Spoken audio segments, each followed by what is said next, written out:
Okay. हरे कृष्णा। ओम अज्ञानतिमिरान्धस्य ज्ञानञ्जनशलाकया चक्षुरुन्मिलितं येन तस्मै श्रीगुरवे नमः। नमो विष्णुपदाय कृष्णपृष्ठाय भूतले श्रीमते भक्तिवेदान्त स्वामिन्निति नामिने। नमस्ते सारस्वते देवे गौरवाणी प्रचारिणे निर्विशेषा शून्यवादी पाश्चात्यदेशतारिणे। ओम नमो भगवते वासुदेवाय जन्मादियस्य यतो अन्वयादितरतश्चार्थेष्वभिज्ञस्वराः तेने ब्रह्महृदादिकवये मुह्यन्ति यत्सूरयः तेजो वारी मृदां यथा विनिमयो यत्र त्रिसर्गो मृषा भावनाशेन सदा निरस्तकुहकम् सत्यं परं धीमहि।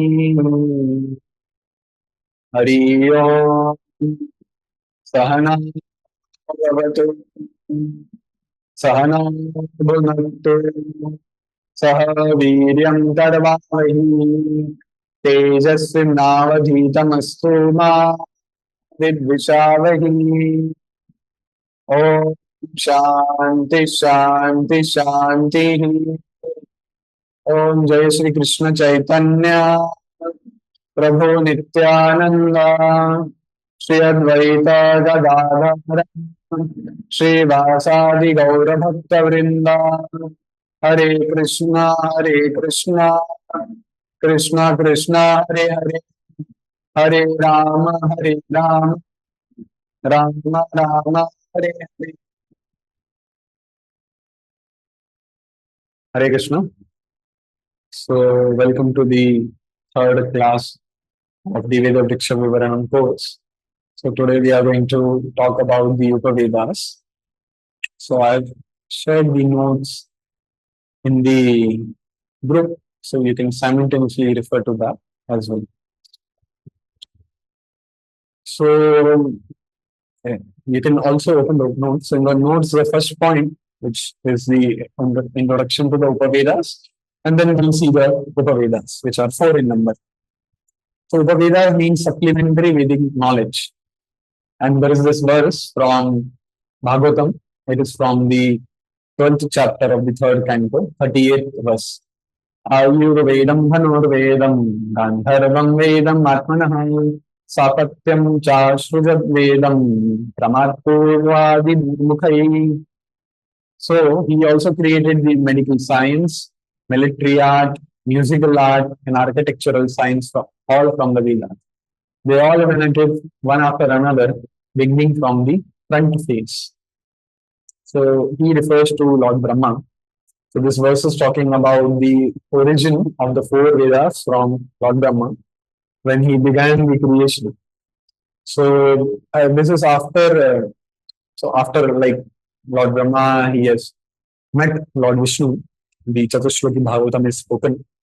After that, we have this, and herein gradually how different things manifested from Lord Brahma. That is the section in the third canto.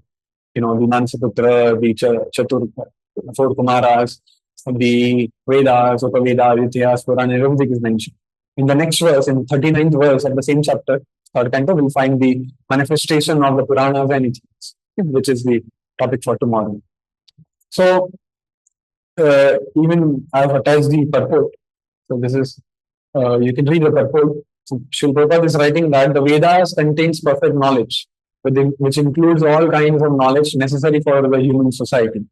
Not only on this particular planet, but on other planets as well.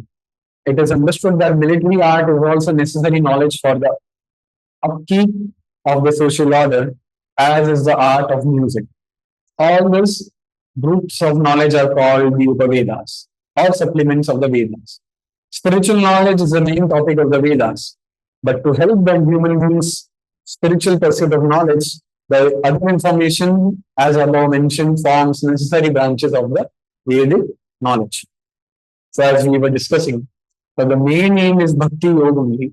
But for different living beings who are situated in different on the different rungs of the ladder, different things are mentioned, and also to facilitate, a, a very not a comfortable in a sense, but in a very comfortable environment, like there is no danger in a proper safe environment. The other sciences are also mentioned. The Vedangas, Upavedas, those are mentioned for a gradual progression. So this is what the Upavedas means. So Upa means to follow, okay, or supplementary. So Upavedas are supplementary Vedas. So these four Vedas, Ayurveda is from Rigveda, Dhanurveda is from Yajur, Gandharva is from Samaveda, and the our Satyaveda is from the Atharva Veda. Okay, so now we'll begin with the four Upavedas. The first one is the Ayurveda. So this verse is from the second canto, seventh chapter. धन्वन्तरेश्च भगवान् स्वयमेव कीर्तिर्नाम्ना नृणां पुरुजं भुज आशुहन्ति यज्ञे च भागम् अमृतायुर् आयुष्य वेदम् अनुशास्यति अवतीर्य लोके. So this is the chapter is the scheduled incarnations of the Lord. I think so. That is the name of the chapter. So when the description is going on by Lord Brahma to Sri Narada Muni, so he has now come to Dhanvantari, and he's talking about the descent, the purpose of descent of Lord Dhanvantari. Okay, and he has we know all the story of the Samudra Manthan Leela, how he manifested. And actually, in the Krishna Sandarbha, if you read, therein Jiva Goswami is mentioned. So, as we know, some avtaras have descended twice. Okay, some have descended twice as well. Okay, like the Lord Vara, he came twice. Shukla Vara and this our white Vara, this red formed Varadev and white formed Varadev. Okay, so Pita formed Varadev. Two forms are there, Shukla and Pita. So, correct timing. Similarly, Dhanvantari also, there were two manifestations were there. So one is this one, which we know from the Samudra Manthan Leela. And second one is also there in Krishna Sandarbha, you can find. I'm saying the exact link, I don't remember. In the initial Anuchedas only. So therein Jiva Goswami mentions that a second time, the reason is that there was a disease spread on the planet. So one king, I don't remember his name right now. So he prayed to the Lord, and Lord Dhanvantari then descended, and he again propagated the science of Ayurveda. So Ayurveda means life, and Veda means knowledge, and thus the Ayurveda is the science of life. And this is the verse from the Charaka Samhita. So Charaka Samhita, Shushruta Samhita, Ashtarodaya, Ashtasangraha. These are the four main important books. After there are other books also. Okay. Charak Samhita is written by Charak Muni. Shushruta is by Shushruta Muni. And Madhavata, he wrote Ashtarodaya and Ashtanga Hridaya and Ashtanga Sangraha. So Ashtanga Sangraha is the detailed form. It's a detailed compendium. And Ashtarodaya, he only wrote, same author, is a short version of that. I mean, of course, even that is an elongated version, but compared to Ashtarodaya Sangraha, it is a short version. So these are the four main books. And in the Ayurveda, in the Charak Samhita, we find this verse. So you can read the verse. So the origin, the descent. So in any book, in the, as we will see, even in Dhanurveda Samhita, in the Natya Shastra, in the in Ayurveda also, and in several other scriptures, the first thing is the Mangala Charan by the author, which is there is Chatushbandha. There are four topics which are mentioned. The purpose of the book, who is Adhikari, who can read the book, the connection, the summon of the book, and Nifala, the prayojan of the book. What will you gain from reading the book? So this is the first thing. So that is usually some authors they combine it with the Mangalacharan, or Mangalacharan is separate, and in another verse they have this four themes. They are mentioning, what is the purpose of the book? Who can read the book? Why should you read the book? Like, what do you gain from reading the book? So these are for Chatushangan. So in the Charak Samhita also, in the first chapter, so it has got 8 parts to it. Okay, in the any all these books, they follow a particular pattern. They have, so not 8, they have 6 sthanas: Sutra Sthan, Sharira Sthan, Nidhana Sthan, Chikitsa Sthan, Kalpa Sthan, and Uttara Sthan. Okay. So, and so these are, you can say, like cantos, and each canto then has further chapters. So the first canto, first chapter, in the 41st verse and 42nd verse, the descent of Ayurveda is mentioned. That so in the Satyug there was no disease. Okay, people were free from disease. There were no diseases over there, and people would only engage in tapasya. Then in Treta Yuga, people began to sense enjoyment, but still there was no road was there. So they would enjoy without any road. Then in the Dwapar Yuga, the enjoyment propensity increased, and then the suffering came. And in Kali Yuga, there is hardly any enjoyment, there is only suffering. So when this disease was seen manifesting amongst the on the planet Earth, the sages they gathered and they thought that what should we do? And then they gathered, they went to Indra, and then this the we find the chronology of how this thing descended. So as all the knowledge first originates from Lord Brahma only.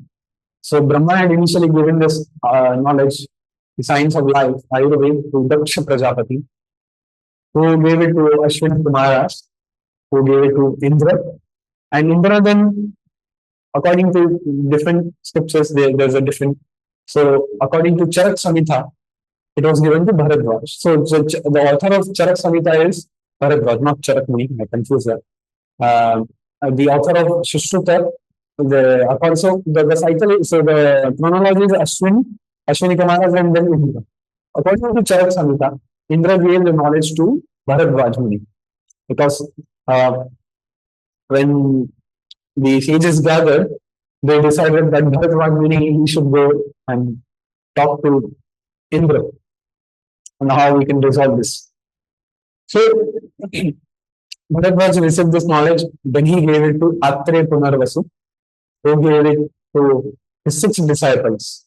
Agnivesh, Bhela, Parashara. This Parashara is different from Vasudev's father. Harita, and Sharapani. According to Shushruta, there's a different this chronology is there. And according to Kashyapa Samhita, so that was also a famous Samhita, Kashyapa Samhita. It was given to Vasishta, Atri, Bhrugu, and who gave it to their sons and who gave it to their disciples. So this is the parampara. Okay. So in this parampara, this knowledge was descended. There are 8 prominent branches of Ayurveda. Okay. So all the different components which we have, they can be summarized within these 8 branches. Like how we have in the modern science, we have cardiology, dermatology, ophthalmology, neurology, and so many branches are there. ENT, and so on and so forth. So in the Ayurveda, these 8 branches are there.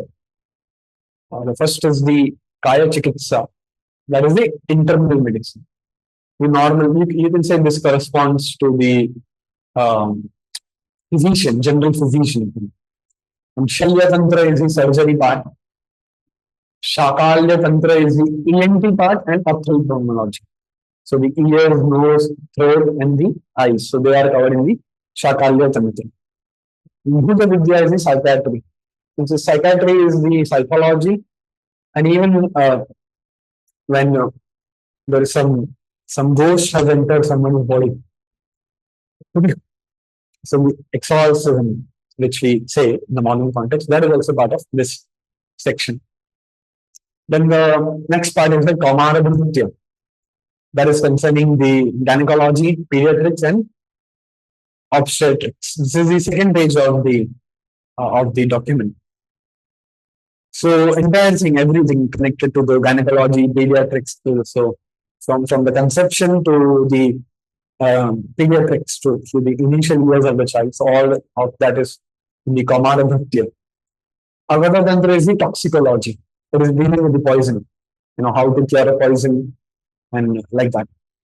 Rasayana Tantra is the regeneration and the anti-aging thing. So it is not that you can stop the aging, but you can reduce the effects. Okay. And regeneration is so if someone is infertile, so what uh, remedies should be there, that is mentioned over here. Then the last one is the Vajika, Vajika, Vajikarana Tantra. That is also, so actually, if you have to properly understand that the regeneration is uh, when the person is dead, like when today as Hanuman, there is Hanuman Jayanti. So when Lakshman was injured, so how he bought the he got the herbs. Okay, so that regeneration when someone is fainted or when someone is in the death-like situation, that is regeneration. And for the important and that related issue, for procuring like for obtaining a child, that is from the Vajika Rana Tantra and the reproductive medicine. Any issue related to the reproductive system of both the male and female.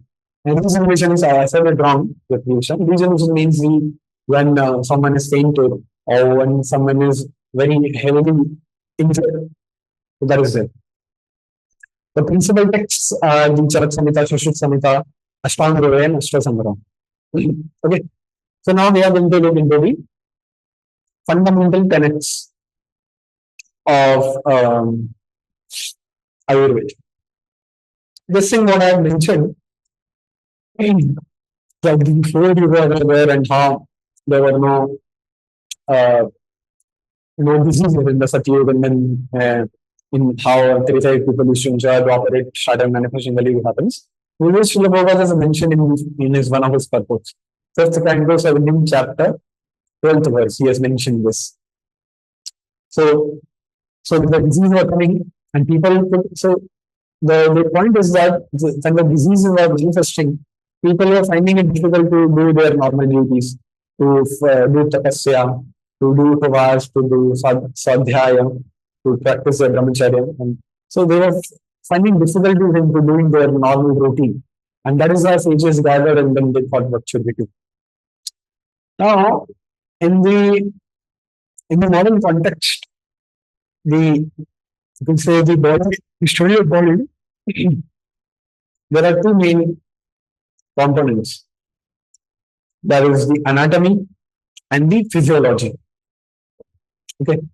So anatomy is with respect to the structure of the body, and physiology deals with how the functioning of the different organs which are there. And you can have there are many systems, but the prominent systems which are there in a body, the integumentary system, that is the skin, hair, and nails, the external thing.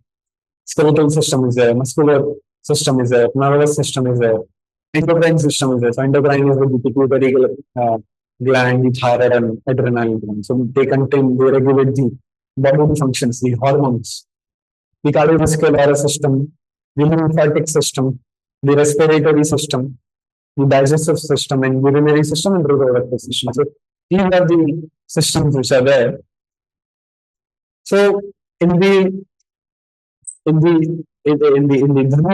Ayurveda, the distribution is in the Shlokamsi, you will find the description. So we'll come to Shlokamsi in the next section, like in this fundamental tenets. So in this fundamental tenets, we are going to look after some basic concepts which are there related to the Ayurveda. Okay, so the first one is the Panchamahabhut.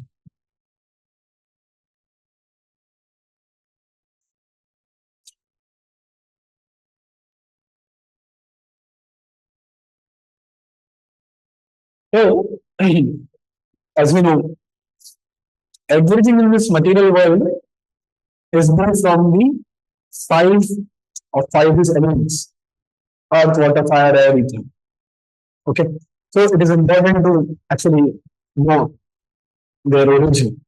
I think I've already covered this, that from sound ether is created. When ether moves in particular direction, we get air. And there's movement, there is friction, and the friction causes fire. That fire causes the melting of some of the molecules of ether, which forms the water. And when water solidifies, we have the earth. Okay, and each subsequent uh, Mahabhut, it has the precedence quality also.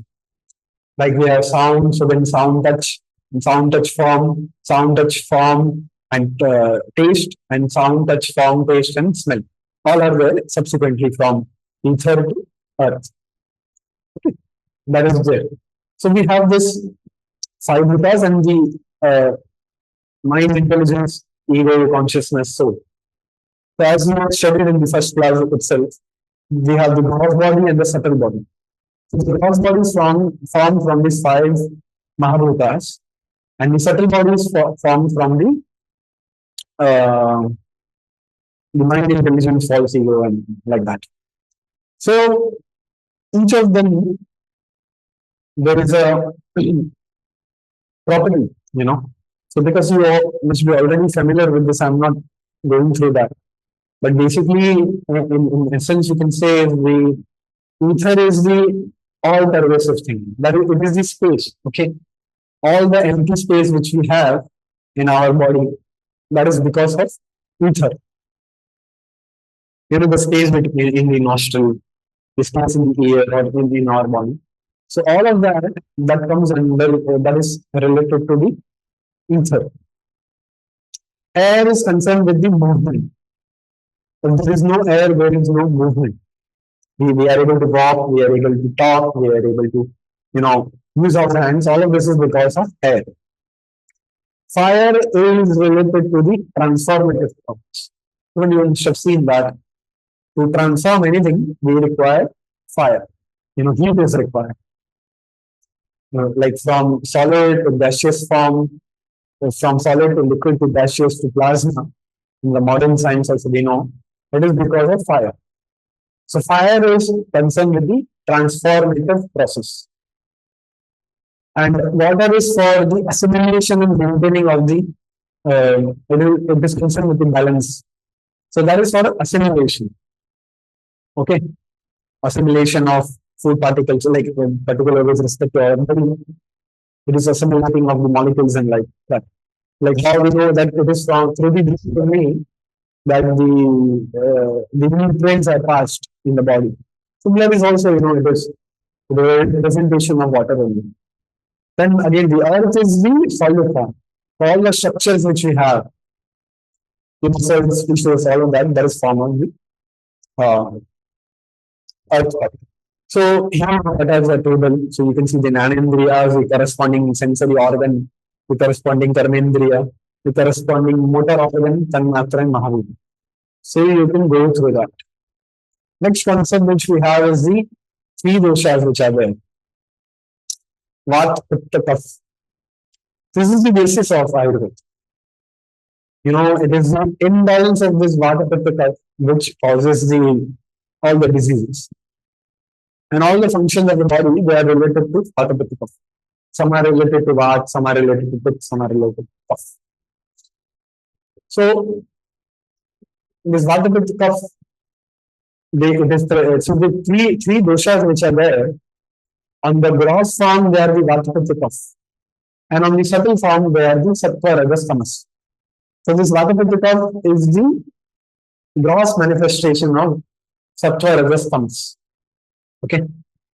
In the Charak Samhita, you will find that these words which have attached to this from Charak Samhita, Sutra 1.53. This three doshas also, they originate from the Pancha Mahabhut. So Vat also, it is very easy to understand this. Vat is related to air and ether. Pitch is related to predominantly fire and water, and Kapha is related to water and earth. Okay, so all the three doshas they have all the five panchabhutas, but these two are prominent in them. So they only govern all the physiological activities. The bath, as I said, we can infer it from the properties of air and ether. It is related to the initiation and movement within the body. Picture is related to the transformational processes in the body. And kapha is concerned with the structure and cohesion of the body. Okay. So this is there. And next we have is the gunas. There are 41 gunas. So the qualities which are there, Ayurveda classifies them as 41 gunas. 20 of them are physical gunas, which are in a pair of 10 opposites. Heavy, light, cold, hot, uncourteous, rough, slow, sharp, stable, immobile, mobility, soft, hard, non-slimy, slimy, smooth, rough, gross, subtle, solid, liquid. So these 20 gunas are there. So they are in pairs of 10 opposites. So Lagna and Guru, so they are opposites. Ushna and Shita, Ruksha and Snigdha, Manda and Tikshna, Stira and Chara, Nirma and Kathina. So they are pairs of 10. So what is the significance of these 41 gunas? I will come to it. But you first understand that. Then next we have is the 10 Samanya Guna, general properties which are there. That is superiority, inferiority, reasoning, enumeration, that is the conjunction, disjunction, separation, measurement, transformation, and the interpretation. Okay. So these properties, so with these 20 that occur in the pair. So where there is water, there is no guru. Where there is hot, there is no cold. There can be mixture to them, but at one place you can find both of them simultaneously. But in the Samanya property, you can find that simultaneously, and it is with their effect you can judge them. Next we have is the Adhyatmic properties, which are 6. Buddhi, Sukha, Dukkha, Ichha, Dvesha, and Prayatna. Intellect, happiness, sorrow, desire, aversion, and perseverance, activity. So this is present in the mind. So these are gunas of the mind. And then of the indriyas, the 5 gunas are there. There is sound, touch, form, taste, odor. So the significance is that these 41 symptoms are there. And on the presence of these 41 symptoms, the Vaidya, he has to ascertain the problem in a body. So property jara, like fever is known as jara in Sanskrit. So that is the hot property. Coldness is there. Taste, one is able to have taste or not have taste, or some mental problem is there. So any issue which is there. So Ayurveda, the person is he sees the symptoms, is one of the 41 symptoms, one of the combination of the 41 symptoms, in the case ascertaining the disease which is there. Now these 5, this Vata Pitta, there are subtypes also there. So the Vat, that is the Pran, is Pran, Apan, Yan, Saman, Udan. And Pitta is also, there are 5 types. That is the Pachaka, Rajaka, Sadaka, Alochaka, Drajaka. And then Kapha also, Alambaka, Kledaka, Bodaka, Tarpaka, Shleshaka. So the significance is that they are present in different parts of our body. Okay. So for the 5 pranas, that is, I think so, that is very commonly, that has been discussed. So you might be familiar with that. But all these 5 different components, Vata, Pitta, Kapha, they have their different position. Okay. Um, for example, in the how you okay, so we'll see that later on. Okay. One the 41 gunas, they are also divided in Vata, Pitta, Kapha. The Vata has dryness, light, coldness. Some properties are concerned with the Vata. Some properties are related to the Pitta, and some properties are related to the Kapha.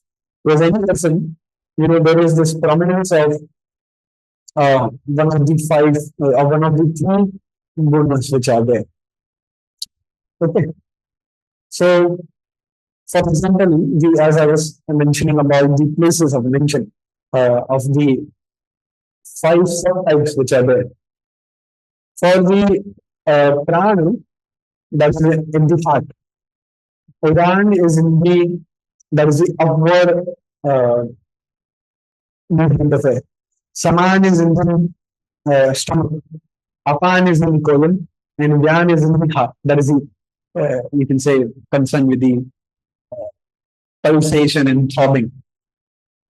Likewise, all the, uh, even for the pitta and this our kapha, you can see. So one type of pitta is in the stomach. One type of that is in the liver and spleen, you will find.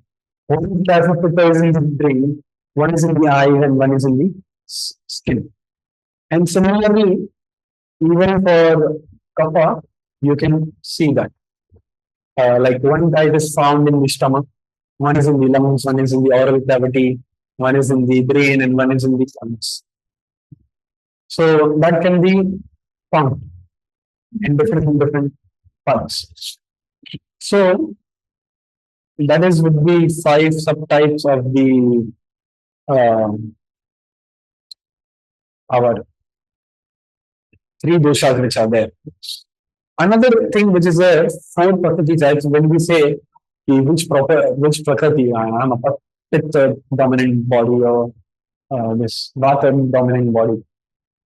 So there's four prakriti which are there: Janma prakriti, Deha prakriti, Dosha prakriti, and Manasa prakriti. So Janma prakriti is when it is determined during the conception of the person. Deha prakriti is when he's 9 months, when he is in the womb. So that the lifestyle and the diet of the mother. Dosha prakriti is when he's born. The baby is born.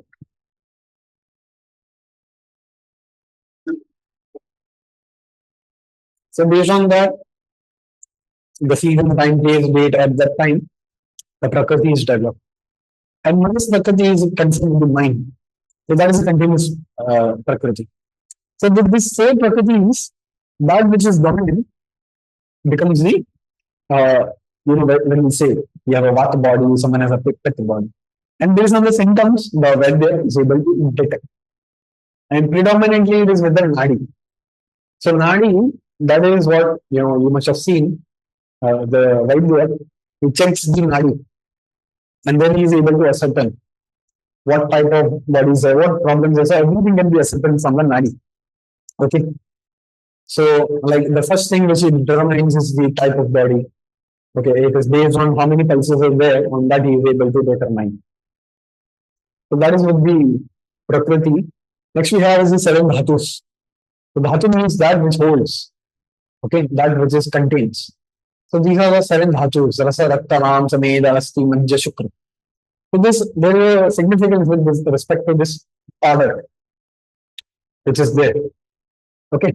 So what happens is that when we consume food, within 5 days, the nutrients which are there in the body, they are converted into something known as ahar rasa. Okay. Now please listen this carefully. When it is ahar rasa, it matures. There is two things are there. There is a mature rasa dhatu and asthai rakta. Okay. So each of them, they transform. So the ahar rasa transforms into rasa transforms into rakta, Rakta into Mams, into that into Med, that into Asti, that into Majja, that into Shukra. Shukra is okay. So each of them they take 10 days. Like 5 days is taken for subsequent creation. Ahar to Rasa takes 5 days, Rasa to Rakta takes 5 days. So 5, 7, 35 days. These in this 5 days, each of them they produce two things. One is mature uh, thing, this Rasarakta, and the Astai, the immature second dhatu. Okay. So what happens is that the Rasadhatu is the plasma. It is not the blood. It is the plasma in the lymph, which is there in the blood. The Rakta Dhatu is the blood tissues. The Mamsa Dhatu is the muscles. The Meta Dhatu is the adipose or fat. Asti is the bones. Muja is the bone marrow, which is there in the bone. And Shukra or Arthava in the female body is the reproductive thing. So that is why when you must have heard that the semen, it is the concentrated, it is very potent because it is the last product which is coming after 35 days. And that is why, in the female reproductive system, as it is said that there's a proper time, so that menstrual cycle is there. So, which comes in after every month, and which is there for 3 days. So that thing is because of that maturity is there. So that comes after 35 days. Okay, and the prescribed, as Prabhupada used to say, we should have, for those who want to beget children, they should procreate once in a month at a proper time. After the menstrual cycle, that 5 days. So that is also related to this cycle only, because the Shukram, it takes 35 days to mature. It's a very, very potent thing. So if we, like nowadays, it's a rampant thing. Okay, masturbation and so many wise things are there. So the problem is the production is an immature production, and that is why it leads to impotence, and so many problems are there. But for the proper function, for the proper conception, it should be done. The procreation, the act of copulation should be done once in a month, and this is the reason, because each of them they subsequently they are formed after a days after 5 days. Now, when each of them they are formed, when they transform into that, they are into, one is the mature dhatu, the next dhatu, and they form a mula. There is a byproduct also. So this byproduct is of two types, Upadhatu and Malla. So Malla is inferior, that which gets raised and that is, gets out from the excretory or from the intestinal urine.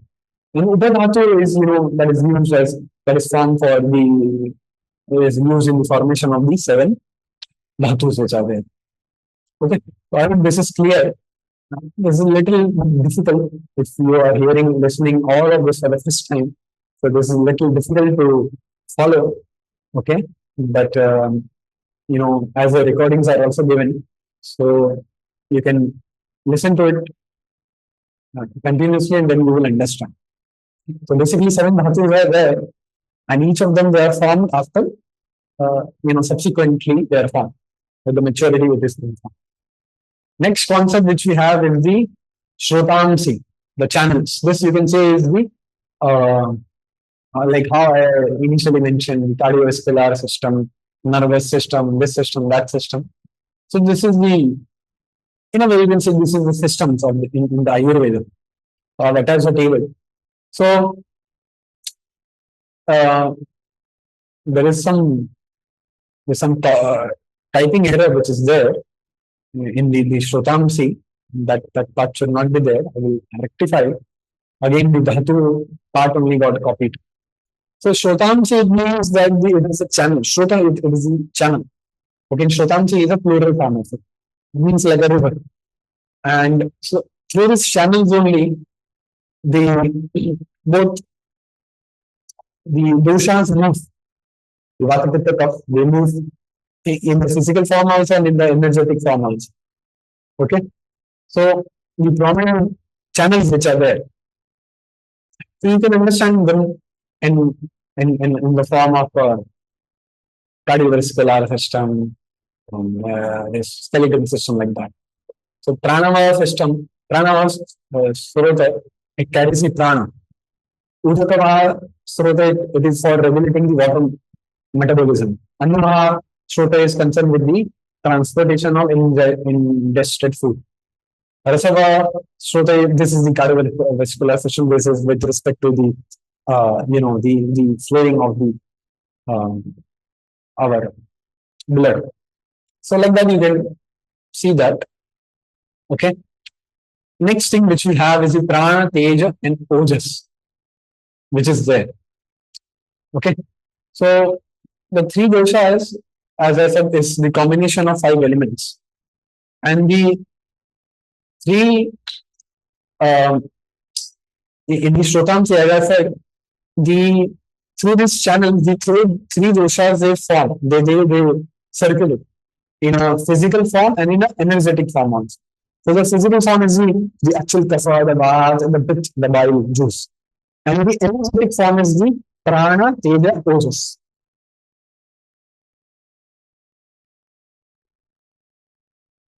So this ojas, tejas, and prana, it is a subtle energetic form of the three doshas.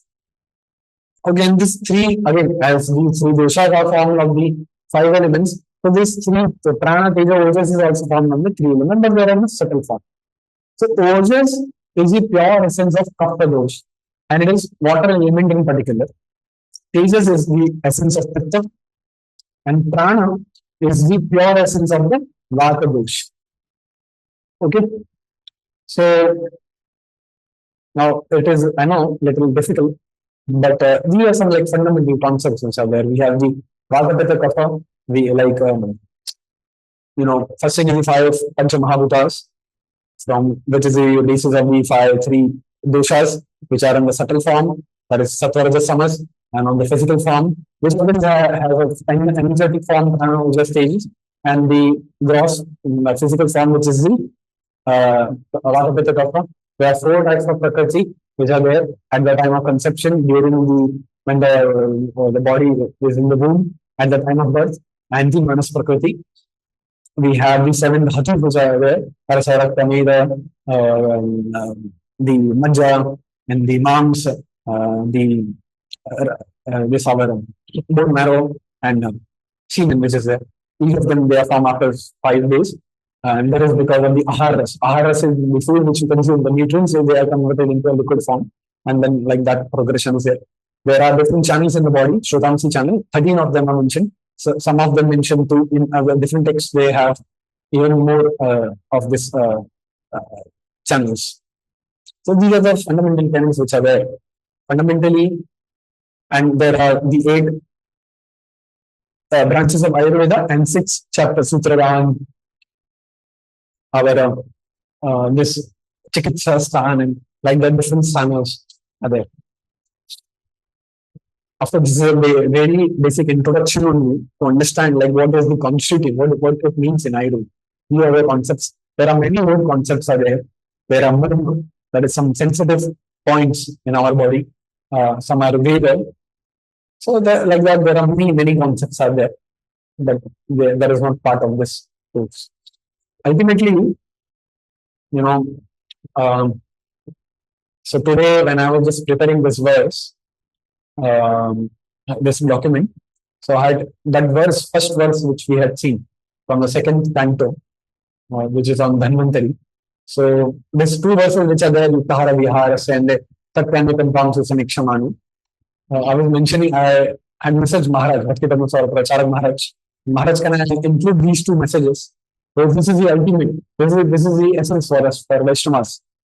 How we should take care of our health. So Maharaj said yes, and he gave that one more verse to include in the notes. So that is why that verse was added.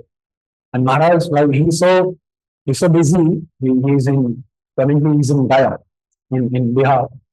and there was a meeting going on, but still he searched for the verse. He sent me the screenshot because I mentioned that this session is there for him. And that meeting was there because in the screenshot of his phone, I could see that Zoom meeting was going on and the other participants were there. Because he's so concerned with the coach. It is by his mercy only.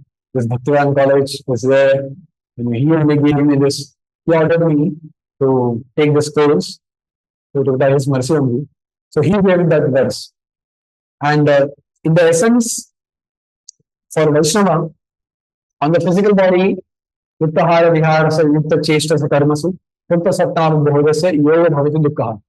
Our regulated sleeping, eating, activity, and recreation. If we have this in a regulated way, of course, there are many nuances of the eating habits and all of that. But that in that way, we can live a healthy body. Now, in the mental body, this verse is from the 10th and 14th chapter from the prayers of Lord Brahma. तत्ते अनुकंपां च समेक्षमाणो भुञ्जान वेगात्मकृतं विभाक्तम् कृत्वार्वपरिवीर्वदन् नमस्ते जीवेत युमुक्तिपदे सदाय भाव. So this verse, if you know, you can check out the translation. A rough translation is that Lord Brahma is saying to Krishna that those who are desirous, those who are desirous of you, my Lord, they are just tolerating the miseries of this body as the fruits of their karma. And they are internally dedicated to you. And though they are living in this body, but they are actually Jivan Jeveta Yomukti Padesa Bhav. And they get liberated from this body as soon as they give up this body. So if we have this mentality that whatever is happening in our life, it is a result of our karma. And it is good that our karma are getting eliminated. So that is mental preparation. And in the physical way, when we understand that Yuktahara Viharasa Cheshtasa Karmas. So in a regulated way, if we do our lifestyle, then we will have a good body. So that is with the Ayurveda. Next we have is the Dhanurveda. Dhanurveda is not just it is not concerns itself with only the bow and arrow. There is all types of weapons which are there. That is there in the Dhanurveda. The Shukra Niti, Kodambana Niti Prakashata, these are some prominent texts of Dhanurveda. They regard Dhanurveda as a sub branch of Yajurveda, but by Vasishtha Dhanurveda, which is also Vasishtha Dhanurveda Samhita, it says it as a sub branch of Yajurveda. And as I said, so this para we can read. It concerns itself with all types of fighting weapons, fighting techniques, subject matter Dhanurveda. It describes the different types of weapons, missiles, process of manufacturing them, procuring the material for them, different steps in the practice of the training, who is eligible for, the practitioner, how the capability, the astrological aspects are also there in each and every subject matter. That commencing of the subject training, the ideal days for the training, the ideal days time for procuring the herbs and the ingredients for making the weapons which are there. So many details are there. The duties of king, of the army commander, what should be the characteristics which we should look when we have to find the right Senapati.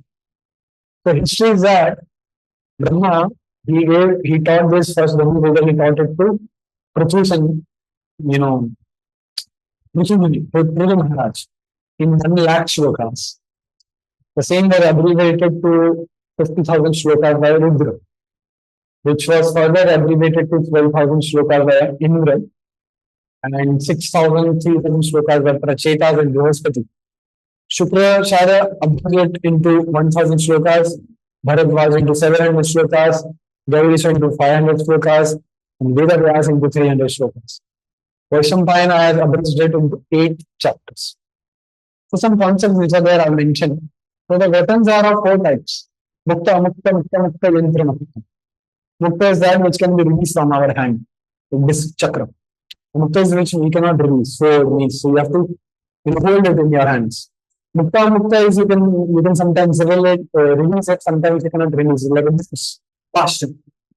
And Yantra Mukta is it is released with the aid of a machine, like arrows. So it is really released through the with the aid of bow. The arrows are of three types: female, male, and importing. So three one is the heavier of the time. You know, the male one is um, the male one is the heavy towards at the end, and the throughout that which is with the same weight is the Napurushaka thing. So all of them they have a purpose.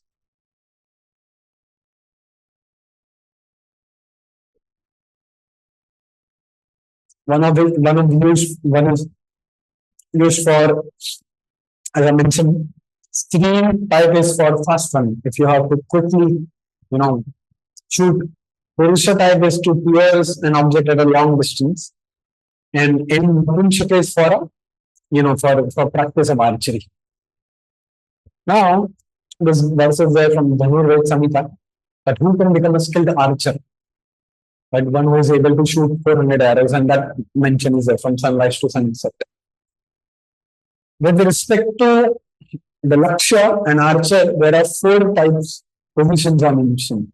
Sthira, that is the archer and the object, they both are stationary. Achala. So the archer is stationary, but the target is moving. Chala chala. The archer is moving, but the target is stationary. Dhaya chala. Both the archer and the target, they both are moving. So subsequently, they become more and more difficult.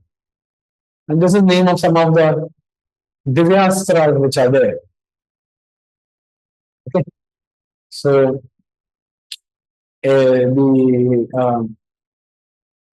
these Divyastras, they are procured from the demigods, Pashpatasra from Lord Shiva, Brahmasra, Agnyastra, Varunasra, Vayusra, Parajanyasra, and so on and so forth. So the astras they used to be procured from the from the concerned demigods. So Astra and Shastra, that is there. So Astra is the divine Shastra. Now, there are many more things which are mentioned. Okay. The proper ways to procure the items, There is also the mentioning of the creation of gunpowder. How gunpowder is, so that the recipe is given. There is also the characteristics of, for finding the appropriate senapati when there is injury. So, what should be the, how to cure the misery, the injury which is there, the war strategy based on the astrological principles, and the four main parts which are there. So, on the next page, you can say these are different types of viho which are there. Chakra viho, Garuda viho, Padma viho, Trishula viho, Deva viho, Ardha Chakra, Ardha Chandra viho, and like that. So, an Akshani is the basic component of a military. And one Akshani has 21,870 chariots, same number of elephants, 65,610 numbers of foot soldiers, and 1,09,350. So 60,610 horses and 1,09,350 our foot soldiers. So this is with respect to the basic component which is there in the of a military, and based on the different strategies, based on the scenario which used to be there, the proper strategy was adopted.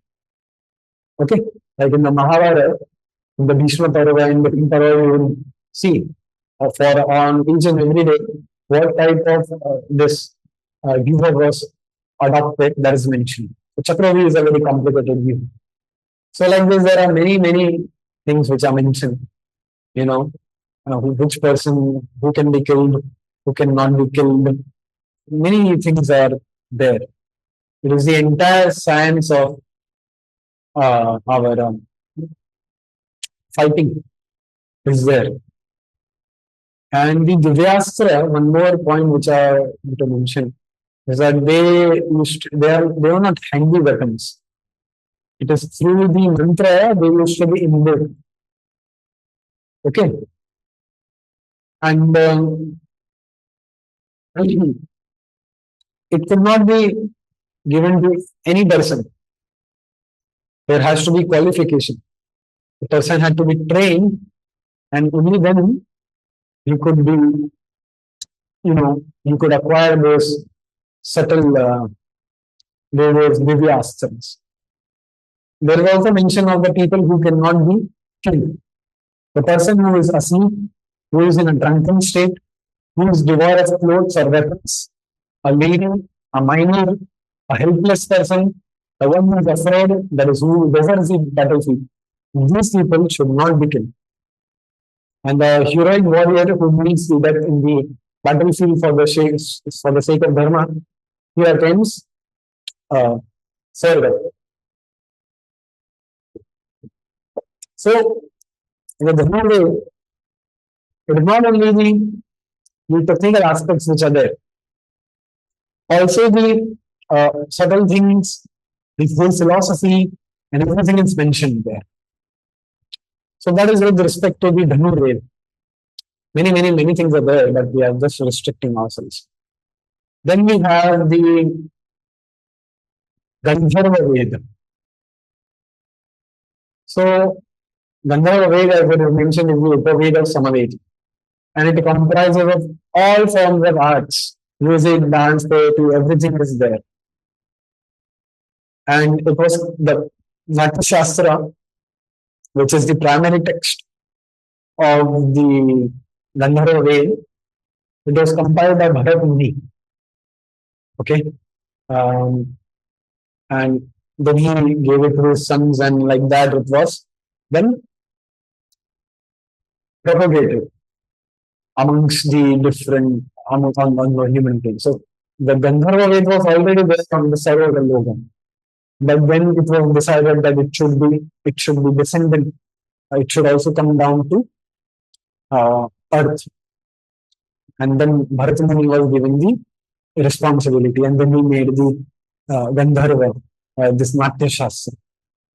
So as it is mentioned, it encompasses all forms of art expressions. And no form of art, no form of craft, no form of lore, technique is there, any fine art which is there and which is not found in the Natya Shastra. And the Bharata, the Natya Shastra is the most comprehensive text which we can find. 36 chapters are there. And Abhinav Gupta's Natya Veda Vritti is a commentary. This is mentioned. So, four main things which we find in the Natya Shastra. First is the drama. Okay, so every type of people is there. The male actor, the female actor, different types of actor, who is suitable for the actor, how should the costumes should be acquired, and even before that, the theatre which is there, where the Natya Shastra is to be done. Even how it should be erected, the direction it should be there, the demigods have to be installed there. It's a divine thing. Okay, so all of that is mentioned. So that has to be established, and that the Natya, the person, the expert, Natya Kala, the person who is expert, what should be his qualification, how he should procure things, different types of drama, the makeup, the gestures, and all things are mentioned. How the entry should be there, how should the exit be there, all the things are mentioned. The next part is the sound and the music part. So all different types of melodies, different types of chandas, different types of meters which are there, musical instruments, how they are to be played, all the details are there in the Natya Shastra. And with respect to dance also, the different forms of dance, how the dancer should be, the placement of in the formation dance. So we find all of this details in the Natya Shastra. Next, the music and instruments and the actors. So for the actors also, the detail is given. How, the importance of the male actor, the importance of the female actor, what characteristics are to be seen. So all the things is mentioned in the Natya Shastra. And there's one interesting detail someone can remind me at the end. We'll cover this. How about Srila Prabhupada says on drama? Because Srila Prabhupada also said that we should have, there should be drama. Devotees should also have some drama, and he gave the rules how it should be conducted in a Vaishnava culture. So now I have put this summary study of the 37 chapters of the Natya Shastra, which is there. The first chapter deals with the origin of the Natya Shastra. Okay, what was the first drama which was performed, the characteristics, and how the Natya number should be constructed. That is the second chapter. The rules which are there. And then the Natya number is constructed, the puja, for concentration of the playhouse, performance of puja, to invoke the deities. Then the description of the classical dance, Panda, which is there. The preliminary of a play. The Rasa, old Rasa theory, performing is given the old Rasa theory. This is there are 8 kinds of rasas are there. So that is mentioned. And then there are sentiments, Brahmachari Bhav, Sai Bhav. So we will cover it tomorrow. I'm not covering it today. Okay. So tomorrow in the Kavya Shastra we'll cover that. And how Rupa Goswami, how he has expanded based on this. So another important thing which is to be explained is that this Natya Shastra, which was originated in the heaven, it was descended on planet Earth, and it was performed in a way for the gradual evolution of the evolution of the divine consciousness, of the consciousness of the spectators. Because people, they wanted some visual representation. Okay, they wanted some drama, something. Now how we have Puranas, because people, so that's what they did in the Mahabharata and in the Purana is that in the story form we presented the philosophy, because they wanted. Now how we have, we have the bridge preaching. It is not directly we preach, because people will want some masala. So like that, some visual things, something visually things were needed, and that's why we have this Natya. And what is this Natya was done, performing the miracles of the Lord, it was considered with the Lord. All the stories of the Puranas and so anything related to the scripture, only those things are performed. And the rasa which was there, the emotion which used to be invoked, it was the actor who enacts them, and the spectator, because the acting which was there, that would involve the particular rasa in the spectator. That is the flow which is there. So coming back to the 6th chapter, the 7th chapter is related to the different bhavas, the vibhavas which are there. Then we have the gestures, upanga, the different types of gestures which are there. Okay, glances and all that, because in the dance there are different types of glances are there. How our moves. So the glances, the gestures, one is the concern with the face, the movement of the eyelids, the eyebrows, of the nose, of the cheeks, of the lips, chin, mouth, color of the face which is there. And then the gesture of the major limbs, okay, which are there. The hands, the side, the belly, breasts, waist, things, the shanks, the feet, how they should move. And then there are chadis. There are like different types of movements are there. Okay, earthly movement, aerial movement. So these are all movements are there. There are mandala movements are there. There are different types of waves which are there. How there should be the walk should be there. Then we have is the vachika, the verbal representation, the chandas, the different types of meters which are there that should be there. The rules in formation for the bhasha, the meaning of adoration, the intonation. So, and there are 10 dasharupa. There are 10 different types of dramas, okay, which is mentioned in the Natya Shastra. So that has been described. We have the vritti also, styles also of representation in the Natya Shastra. So the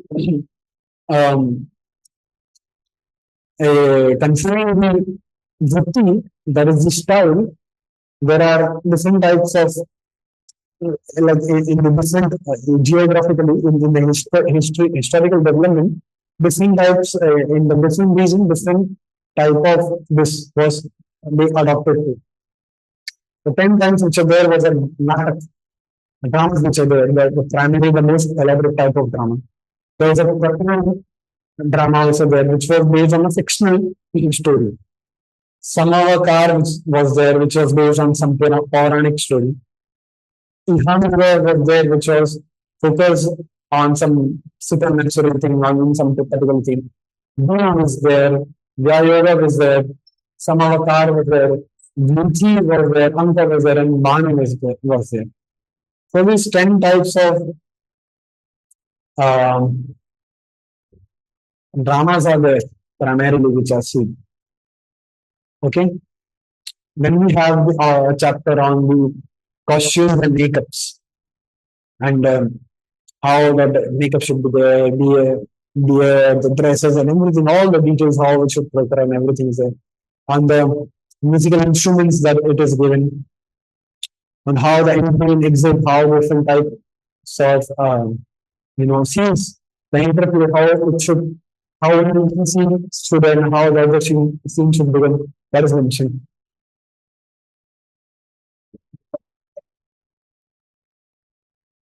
There's an interesting verse which comes in my mind when I read the Natya Shastra that like there is a difference which is there. So in the Natya Shastra, one actor he sometimes plays multiple roles. So when he's transiting from one role to another role, so he has to adapt to that role. Okay, he has to adapt to the characteristics, to the mentality of the other role, and he has to give up there should be no intermixing. So the analogy which is given is that as a soul moves one body and goes to another body, so he completely forgets the characteristics, the functionality of the previous body. We don't know the functionality of the previous body. He adopts to the current body. In a similar way, the actor should have the functioning, the dialogues, and intelligence of the previous role, and he should adapt to the new role. So the transitioning of the soul in different body that is given as an analogy. In a modern context, when we have to explain, because now we are so downtrodden, we give a completely opposite role. We say that how an actor, he has acted in movie A, he has acted in movie B. In one movie he is a hero, in another movie he is a hero. But it's the same person.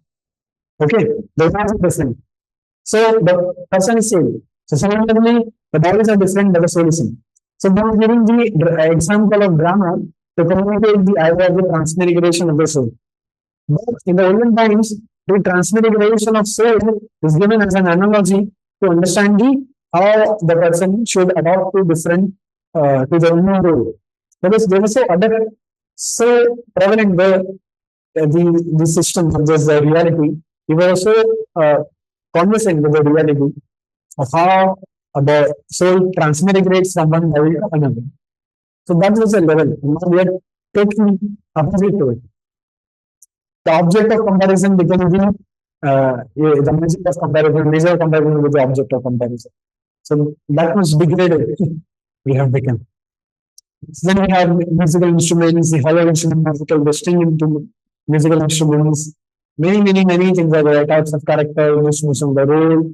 And on the last chapter, there is a descent of the drama on the planet that is mentioned.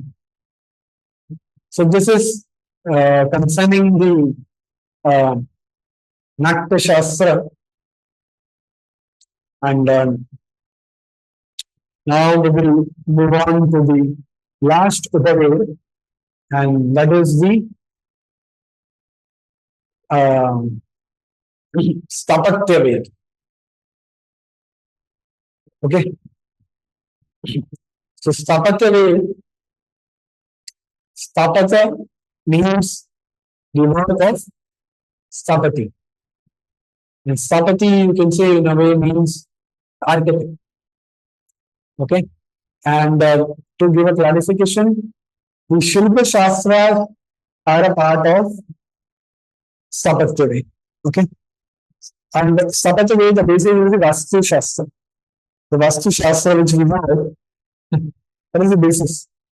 So that's why first we cover the Vastu Shastra. We'll have a basic introduction to the Vastu Shastra, and then we'll go on to the Stapatya.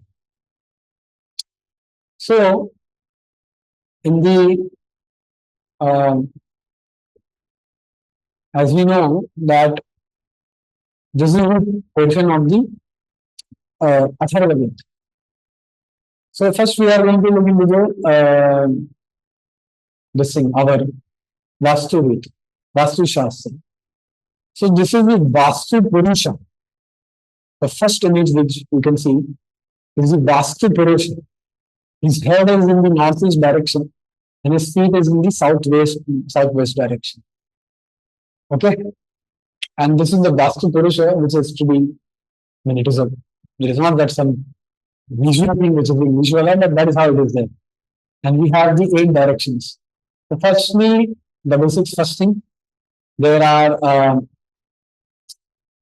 4 main directions.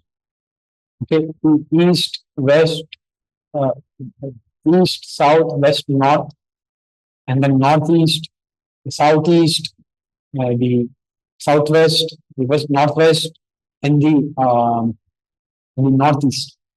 And each of them also have the 2 faces: north, north, northeast, east, northeast, and like that. So 32 directions are there. So each of this direction, and on this only Vastu Shastra is based. So each of the direction, there's a deity in charge of it. There's a planet to it, and many properties are there, okay, which we will see gradually to it. So, okay, first we'll see the directions only.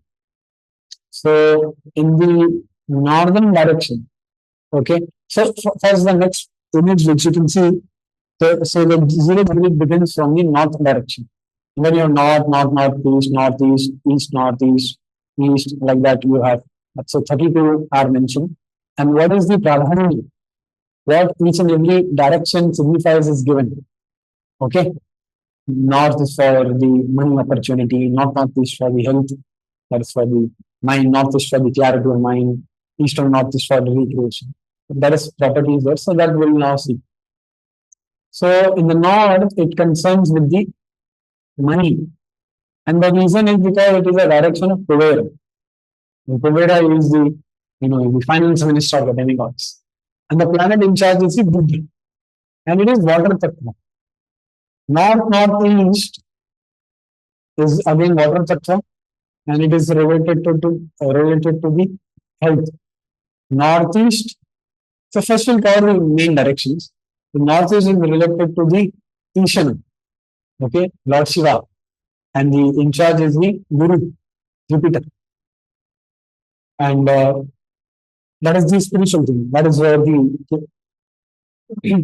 meditation and the clarity of mind can be seen. Each direction is for the socially, is for networking. And the in charge is the Indra, and Surya is the planet. For the southeast, Agni is the planet of Shukra is there. So it is for the transformation. It is for fire, for cash, liquidity, and it is the best direction for kitchen. Okay. Uh, I mean, in Vastu Shastra, you must have heard east, south is best, like that. So, like, it is not, it is the best thing. Other configurations are also there. South is for the relaxation, and it is also prominent for those who have elevations. East and south direction of the house should be very prominent. And Yama is in charge, and Mangal is the planet. For southwest, it is the relationship skills which are there, and the demigod in charge is the Mrityu, the god of, and the Rahu planet is there. In the southwest direction, it is with respect to relationships. So it is like for Mithun, that no, sorry, that is with the southwest. Then with the west, the direction is it is for the beings, for the prophets. One wave is the in charge and Shani. And in the northwest, it's for the, for banking, supporting it is for the support system which is there. And this is a little, some health issues, some main issues are there, there's some fixation has to be there for this our of this area, because Chandra is the planet for this. So this is with respect to the characteristics of each and every um, direction. And then you have the corresponding thing, like how north is for money opportunities. So you can infer from that. Kudera, money opportunities. Indra, social thing, east, like that. And the next is also the chakra which is there. So there are 45 devtas which are there, and they occupy the, when you have the 32 this our directions which are there, and each of them are into two. So that's why you can see it begins from N1, N2, N3 like that. And so there are 32 entrances are there. And each of the entrances, there is signification. Each of entrances has plus or minus based on the demigod, which is supervising that particular direction, that particular entrance. So that is there. And for the directions which are there, the top direction is Brahma, and Ketu is the planet from, and other Vishnu is the in charge. Some also say Anand, Lord Anand. So this is there with the Vastu Shastra. Basically, the point is in the Vastu, there's a Vastu Mandal, the Vastu Purusha, which is there, and each and every direction there's a demigod, Devta attached to it who controls that. There's a planet attached to it. There's a Tattva which is also there, and the remedy is based on the Tattva which is. We say the red color object should be placed, white color object should be placed on this object. So that is also on the basis of the Tattva which is there. Okay. Generally, green is there with the east, north, east, and east because the air is the direction. Okay. The Tattva is air, and Surya is in charge, and Indra is the demigod. So each of them they have a particular color also, and based on that, it is given. Okay, the blue symbolizes the water, green symbolizes the air, red symbolizes the fire, yellow symbolizes the earth, and white or silver symbolizes the ether. And for each of them, they also have an element. As you say, they give a metal which is to be attached to fix that direction. So for water, aluminum is being prescribed. For air, for the green, for the air element, stainless steel is prescribed. For fire, copper is prescribed. For earth, brass is prescribed. And from ether, iron is prescribed. And northwest, though it is a ether tattva, but earth red is prescribed for. So there is a details also, nuances are also there, which can be found. And it is based on this color, based on this element which is there, it signifies. And each in every direction also affects one of the particular body part. Okay. For example, southeast affects uh, the east southeast affects the liver, southeast affects the gallbladder. So that relation is there. So that is concerning with the our Vastu Shastra. Next we have is into the Stapati. Okay, the prominent sages are Lord Brahma, Vishwakarma, Maya, Garga, Agatya, Kashyapa, Manasa. Okay. There is a Ayani Shadavarga thing which is there. There is a six-fold formula which with which the parameter should conform. Okay. So you have a dimensions. So that dimensions they should be according to the six Shadavarga which are there. So we'll see what is there. There are four important elements of the Stapatya. The first is the Dhara Agni, earth. So the point is we should have the knowledge of various soils which are there. Next is the Harmya Prasada. That is the palace, mandapa, structures which are there. Yana is the conveniences, the earth. And different yantras which are there, that also come into the Stapatya. And the next, at the end, we have the Paryanka, shared. So the elements which are there in these different structures. In a house where we have pillows, we have cushions, we have couch. So the formation that is also part of the Stapatya. Next we have another way of describing four important skandhas are one is the Desha, the country. So various types of countries which are there, and the soil is there. Next is the town, Pura. Okay, different types of capitals are there. Some are capital, some are cities, some are where the king himself is staying. That is the Rajdhani, and then we have some commercial cities, so on and so forth. So different types of that cities are there. Then we have residences, different types of residences, palaces for the people of royal order, buildings for normal people, temples are for the deities, and asana sitting. That is the paraphernalia in all of these different asana, in all of those residences.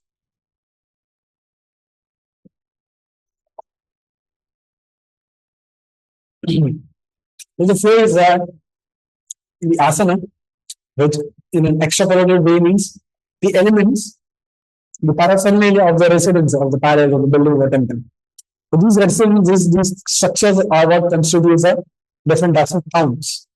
And these towns are what constitutes a particular nation. Okay. So now then in we have the four important qualifications which a Stapati should have. One is the Shastragni, who should be knowledgeable of the Stapatya Shilpa thing. I mean, if someone a doctor is there, so he should know the doctor books and like that. Second is the karma. So it is not only British knowledge, but he should also have the practical experience. Okay. Next is the karma. That is, so practical experience in the sense he should have experience. Okay, of buildings and structures. And there also is intuition which is there. At times, Shastra mentions something, the experience there, but at one particular moment, how to proceed, that is the intelligence or intuition. And the Shiva, character. You should be a man of character. Okay, character is a very important thing. Any person, any some even in the Stapatya, in the Natya Shastra, that is mentioned that the qualities, the character, the Shiva, character has to be there. Now, the Stapati, there are four divisions into it. Stapati, Sutragai, Vardhati, and Takshati.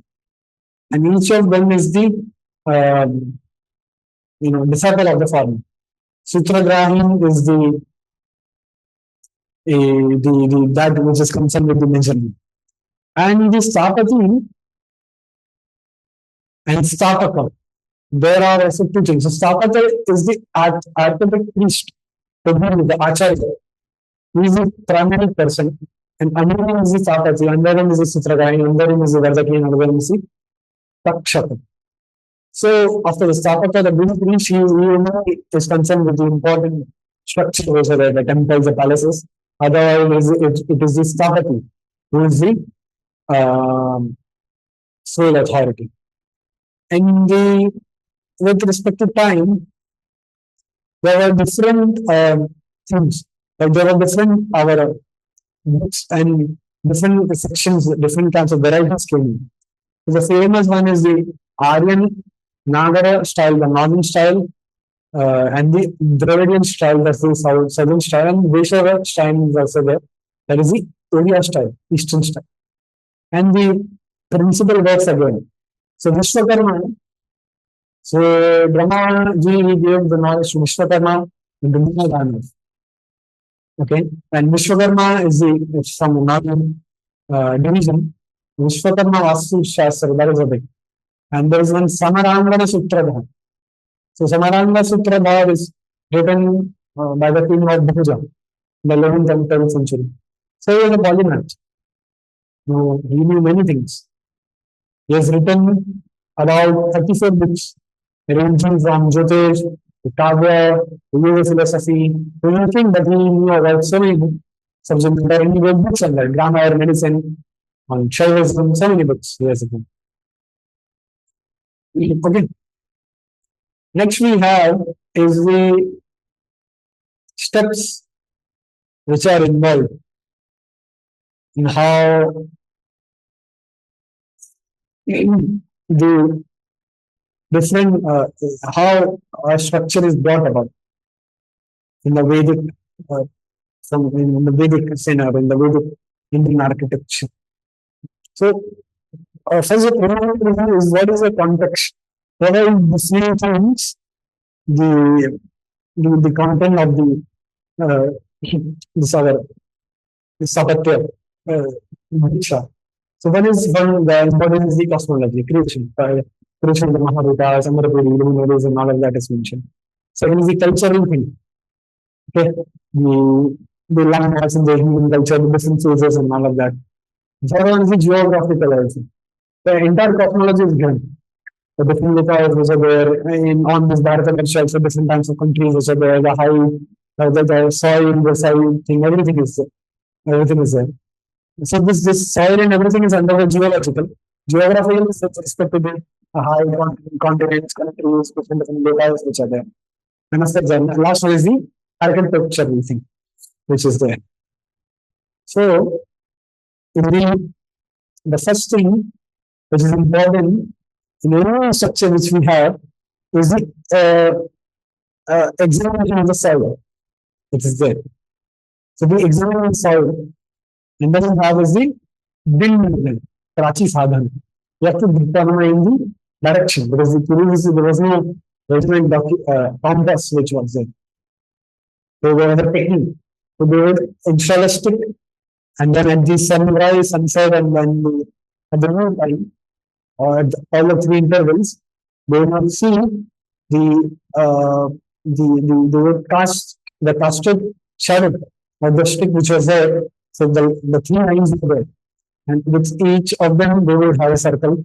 Within each of them they would have as a center they would have a circle such that all those other 2 points are contained within the circle. And with all the circle on two lines, first would originate, and that's how we would have the east west line and the north south line, and that is how the direction were determined. Okay, so that is how the Dhruv relay was done. Next thing which was there is the so this was like the primary thing which was there. Everything to everyone like because without the directions you could not proceed. The direction is very particular. As I said, the Vastu Shastra. So when you have the direction, the Vastu tourism in India was formed. Okay, and the our uh, the Vastu Purusha movement was formed, and based on the different the squares will be formed. Okay, because there are different types of planning. We'll see that just in some time. Okay, essentially, what I'm trying to say is when we have first the determination of the um, of the directions, we cast a square form. And then we have the different types of plots. So the squares are there. Some are 18 plots, some are 16 plots, 100 plots. So different plots are there. It depends on for which purpose they will be formed. Like 100 plots is for a temple, 81 plots is for a palace, so on and so forth. So different structure, different plot was there. The plot was always endless. So we had a square, and then 81 is there. We will have 81 equal types of subsquares. Moving back. Then we will have the Vastu Purusha Mandala. And as I said, the first image which was there, that will be casted. And the waveforms of each and every our subsquare of each and every square which is there, that will be involved. What we have was the measurements. Those measurements have to be perfect. Okay. So that man will have said that measurement is there. And Ayadi Shadvarga is there. So the six types of measurements are there. Okay, so the first thing, the proportional measurement which is there, it concerns itself with respect to the different types of proportion, the different types of our measurement things which are there. Okay, and it goes all the way from one Angula to Ati. So different measurements are there. Angula, Kala, Parya, Mushti, Tala, Nishti, and like that. The famous Dandavan is there. So it begins from where the classification is given. Different types of divisions are there. Then what we have is we have the measurements, and they will have to conform to the Ayadi Shadvarga. It's a very important component. Because Ayadi Shadvarga is a six principles which are there, and it had to conform to these six principles. Okay, which was, and so what would happen, the measurements which are there, and they would be it would be divided with the formula was there, and the remaining was found, and it was found whether it is auspicious or inauspicious, like that. So Aya, Vaya, Raksha, Yoni, Vara, Tithi. So we have the length, the breadth, the circumference, and we take the length. We multiply by 8, we divide by 12. And the remainder, and we subtract the remainder. Sorry, we get the remainder, the remainder is the ayah. And then remember, if it is one number, it is auspicious, another number is inauspicious. So according to this permutation and combination only, the our this was done. Okay, and that is the Patakadi Shat Chakra, which is there. So the point is that the major focus in each of them was to have the structures erected towards the eastern direction, to the full benefit of the UV rays, of the sun rays. And from the Ishana, as I said, from the north to the east, the in charge is the Ishana, blue color, and the southeast, that is the full eastern direction, towards the end of the southeast, with the color is red.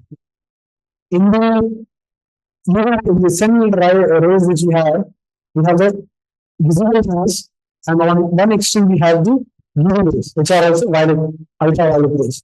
That is what we say. And on this we have the infrared. Okay, you understanding? Infrared rays which are a red color. So this scientific division, this initial yellow, purple color, and infrared, the red color, that is on the full spectrum of the sunlight. And to take this full benefit, the direction needs to be east of all the structure. Mainly, it was there, it was not that easy, nobody had that. But mainly it was there. So the sunrise, the sun rays, it could be benefited. So that was the logic which was there. Okay. So that is there's a huge research which can be done on this, on how the significance are different, direction is just there. So I just gave one hint.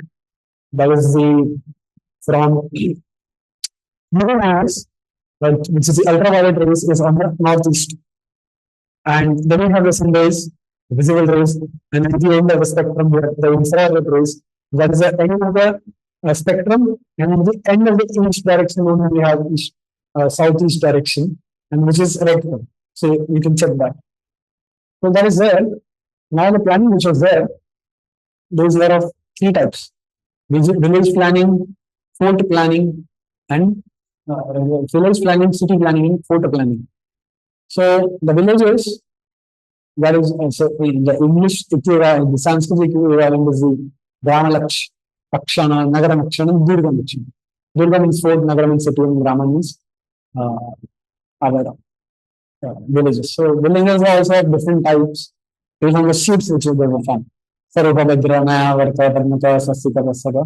So that is also mentioned. Okay. So once you had the plot, once you have the divisions, and so the division was with respect to the particular structure, as I mentioned. It is not that the entire land was divided. So that thing which I said was for building a particular palace for them. Now this town planning, village planning, as I'm saying in general, that is also mentioned in the Samaranga, in the Sapatya Sutras. So it is a separate topic. Please don't confuse with that. With respect to creating a new structure, we have the four things. We have the determination of the directions, the construction of the plot, invitation of the deities, confirming the measurements, and then building the actual structure which is there. But this what I'm talking about is the other topic, the town planning also, which is mentioned there. And the different types of town also, the different definitions were given. Dandaka, Sarvabhadra, Mayatra, Varta, Padmita. So based on the shapes, it was there. So in any standard book on Stapatya, you can find that. So I'm not going through that. Okay. Similarly, for the city also, different types of division which were there, that is being mentioned. Rajdhani is the capital city. Shakhanagar is all other types of city. There are some special cities also. So many details are given. Nagara, Rajani, Patana, Durga, Chetaka, Haradaka, Shivira, Sanya. The Shivira is like a military and compartment type of city. A fortified city is a Durga. Patana is a commercial city. Shivira is Sani is where people reside. So many types of cities are mentioned based on their utility, based on their shape. They are being classified. Okay, so this is to be kept in the mind. Next is the fort, the town planning. Fort planning. So that fort planning also different types of forts are there. So there are mountain forts which are there on the top of the mountain. Some are water forts. Shivaji Maharaj had also established one. Okay, there are desert forts. Those are in the desert. In Rajasthan, we can find the example. Some are in the forests. Mana Durga, Mahi Durga. Okay, these are some man-made forts which are just created for some time. Okay, temporarily only they are created. Mixed fort, God's fort, Vayu fort, which is there. So like this, there are many things which are actually mentioned in this Sapatya. Many details are there. Okay, so that is with respect to the concerning the town planning, village planning, and the village planning, town planning, and the city planning. There was also architecture, which I talked about. Now again, we are returning to the continuation of the first topic, which is saying the construction of different things which are there. Building Nirnay, the Vastupatan Vinyas, the proportional measurements, Ayadi Shadavarika. After that, there are three types of architecture which I mentioned: a house architecture, palace architecture, and the temple architecture. The temple architecture is an entire mandir thing. The Shilpa, the sculpture is also part of Stapatya only. And all of this according to the whole science which is there. Measurements are there, in deities are involved, Asum Mandal Purushas are. The house architect, coming back to the same topic, we have house, the different types of house, the construction of the houses, the pillars, and all of that. So we'll see there are 6 important components which are there for any structure. Similarly, with the palace structure, okay, the sabha, Ashwara, so like a royal palace or a palace for elephants, like a place for them, palaces for princes, palaces for the purohit, different types of palace, again based on the utility, based on the function, like based on the type, the shape it is mentioned. We have again the temple, prasad, which is there, okay, uh, which we have, and the this our temple architect also is based on the different styles which are there. Predominant is in Nagara, that is in North India, Brahmina, and Vaishara, that is the Eastern thing. Based on the characteristics, now because it would become it's very long lecture, we're not going through that. That is also mentioned. So that is concerning the our Sapatili and six important things which are mentioned, which are important temporary her building, which are the Adhistan, that is a base, some the columns, Prasad, entablated, that is you can see the portion above, the whole of the ceiling of the above the component above the stambha, that which is on top of the stambha. Okay, Karana is the wings, Shikara is the roof, and the dome. So between Shikara and between the stambha, that part which is there, that is the our this and entablature, prastar. That is there. Now, so we are like done with the today's lecture. There's one thing which I would like to mention. Many times at many places, the Artha Ved is considered as a Upaved. But the Artha Ved is a part of a Niti Shastra, which is part of a Dharma Shastra, which is part of a Kalpa Sutra, which is part of Vedantas. So Artha Shastra, which is there, the famous criteria of Artha Shastra, it is a part of Niti Shastra, which is part of Dharma Shastra, which is part of Dharma Sutra, that is part of Kalpa Sutras, which is part of the Vedantas. So in the Artha Shastra, because people consider it as part of the Bible, some modern scholars they consider, for some today discussing it. Many things are there. Full Rajaniti is given, and many details are there on life of a king, his charitra, his education, his schedule. Okay, when it talks about the different departments which are there. Okay, how we should do the creation of the ministers, the creation of the councils, what should be the characteristics which should be looked in the institution of the spies, different types of spies, envoys, the protection of the princes, okay, the queens, the how the haram, like haram in the sense like that is a Islamic word which is used, but the place where the queens stay, how that should the construction, things for the personal safety that is there. Then there are so there are 10 main books. Okay, 100, I think 100 chapters are there, if I'm not mistaken. 160 or 150, I don't remember. Mostly 160 or 150 are there.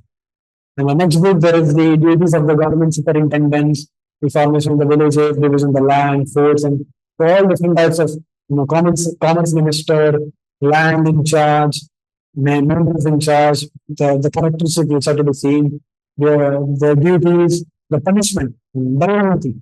So Dhanavati is also an important part of Rajaniti. That is also mentioned. So strict rule was there.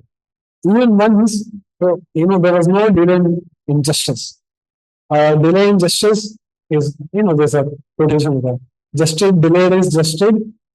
Uh, justice delayed is justice not given. Something like that. Some quotation is there.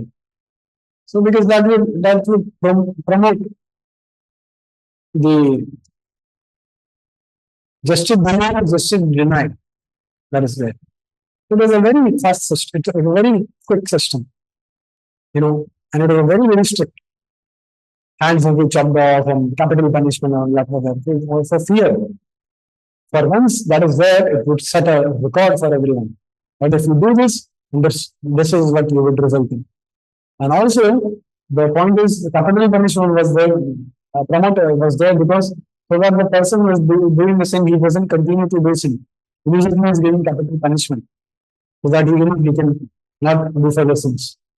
So that is with respect to the Arthashastra, Rajvaniti, which is there. So now we have come to the conclusion.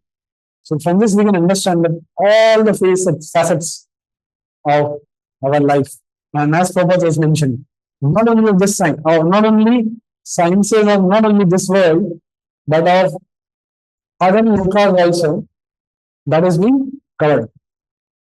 So includes all kinds of knowledge necessary for the human society, not only on this particular planet, but on other planets as well. So everything is encompassed. We know only this much. There are so many things are there. Tomorrow we'll see. Puranas which we have, that is only what we have on this planet. Mahabharata which we have 1 lakh verses is on this planet. But there are so many more verses. There's a 100 crore Ramayana, which is the actual Ramayana. Is there. What Ramayana which you have the 24,000 verses of Srila Valmiki. So it is very important. Every facet, everything has been taken care of in our Shastras, and we should strive to, maintain, to educate people. Now there's a dire need to educate people into this. There is not only philosophy that has been discussed about in the in the scriptures, there is all facets, everything is being discussed about. It is our duty to preserve this, to present this. Those who are interested in whatever they feel, they should, go study and present it and have it in that. And even in our movement, we can use all the different skills which are there. It is not a one person game. Not one person will only become Jyotish, or he will only do Rajaniti, he will only do Ayurveda, he will only do Sapat. It's a combination thing, but everyone must have a basic idea so that they don't disrespect the science further. So with this, we are concluding today's talk. Are there any questions related to this topic? So we can take some of the questions which are there. So any questions which are there, I will wind up with the class.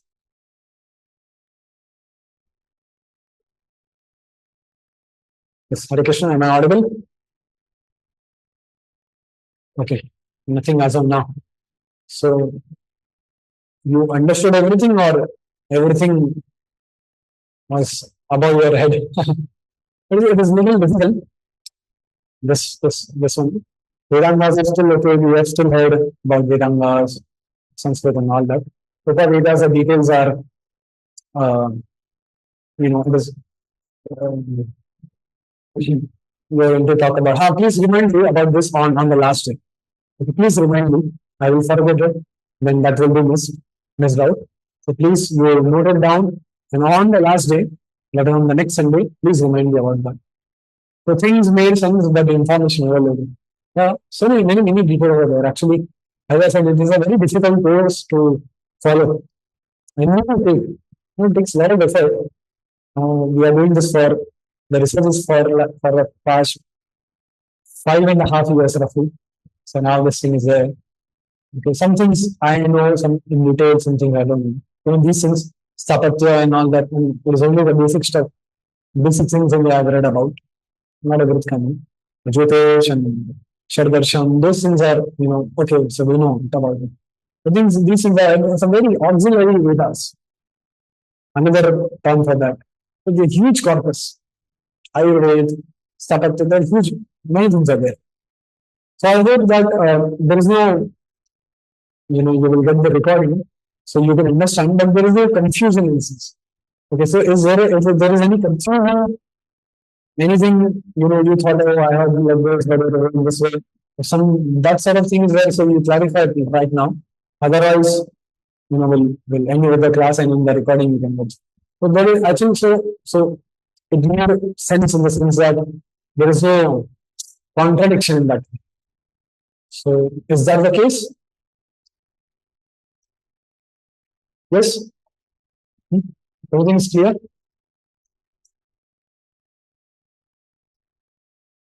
Okay, fine. So, so we'll wind the class up here only. Yam Brahma Varunendra Rudravacha Stunvanti Divyastara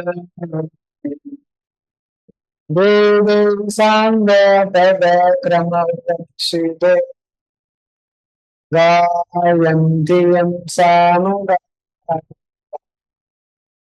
Dhyana Tadgati Sa Pashyanti Yam Yogino Yasyantam na vidursurasuragana devaya tasmai om Purnada Purnayadam Purna Purnamudachyate Purnasya Purnamadaya Purnamidasishyate Om Shanti Shanti Shanti.